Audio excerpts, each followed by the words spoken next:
ನಮ್ಮ mummy France ಮಾಡ್ತಿದ್ದಾರೆ, ಏನೇನು ಹಾಕ್ತಾರೆ ಬನ್ನಿ ನೋಡೋಣ. ಅರ್ಶಿನ ಪುಡಿ, ಉಪ್ಪು, ನಿಂಬೆಹಣ್ಣು ಇದನ್ನ ಹಾಕಿ ಸ್ವಲ್ಪ ಕಲಸಿಡಬೇಕು. ನಮ್ಮ ಮಮ್ಮಿ ಏನೇನು ಮಸಾಲೆ ಹಾಕ್ತಿದ್ದಾರೆ ನೋಡೋಣ ಬನ್ನಿ. ಕೊಬ್ಬರಿ, ಮೊಗ್ಗು, ಲವಂಗ, ಮೆಣಸು, ಒಣಮೆಣಸಿನ್ಕಾಯಿ, ಗಸಗಸೆ, ಒಣಮೆಣಸಿನ್ಕಾಯಿ ಮತ್ತು ಸ್ವಲ್ಪ ಶುಂಠಿ, ಬೆಳ್ಳುಳ್ಳಿ ಇಷ್ಟು ಹಾಕಿ ಮಿಕ್ಸಿಯಲ್ಲಿ ಗ್ರೈಂಡ್ ಮಾಡಬೇಕು. ಇವಾಗ ಗ್ರೈಂಡ್ ಮಾಡಿದಾಯಿತು.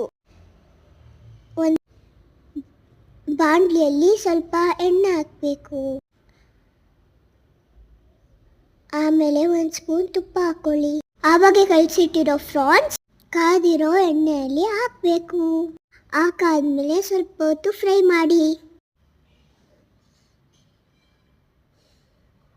ಸ್ವಲ್ಪನೂ ನೀರು ಹಾಕಬೇಡಿ, ಫ್ರಾನ್ಸಲ್ಲೇ ನೀರು ಬೀಳುತ್ತೆ.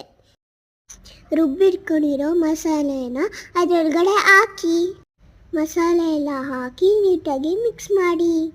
ಅದಕ್ಕೆ ಸ್ವಲ್ಪ ಖಾರದ ಪುಡಿ ಹಾಕೊಳ್ಳಿ. ಆಮೇಲೆ ಚೆನ್ನಾಗಿ ಮಿಕ್ಸ್ ಮಾಡಿ. ಈಗ ಅದನ್ನು ಬಾಯ್ಲ್ ಆಗಕ್ಕೆ ಬಿಟ್ಬಿಡಿ.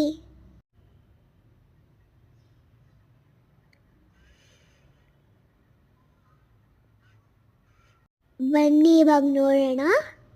ಇದೇ ಥರ ಸ್ವಲ್ಪ ಹೊತ್ತು ಕುದಿಯಕ್ಕೆ ಬಿಡಬೇಕು. ಲಾಸ್ಟಲ್ಲಿ ಕೊತ್ತಂಬರಿ ಹಾಕಬೇಕು. ಇದೆಲ್ಲ ಆದಮೇಲೆ ತಟ್ಟೆಗೆ ಹಾಕೊಂಡು ತಿನ್ನಬೇಕು. ಮಾಡಿರೋ ಅಡುಗೆ ಮತ್ತು ನನ್ನ ಮಗಳ ವಾಯ್ಸ್ ನಿಮ್ಗೆ ಇಷ್ಟ ಆಗಿದ್ರೆ ಲೈಕ್ ಮಾಡಿ, ಶೇರ್ ಮಾಡಿ, ಸಬ್ಸ್ಕ್ರೈಬ್ ಮಾಡಿ. Thank you for watching friends.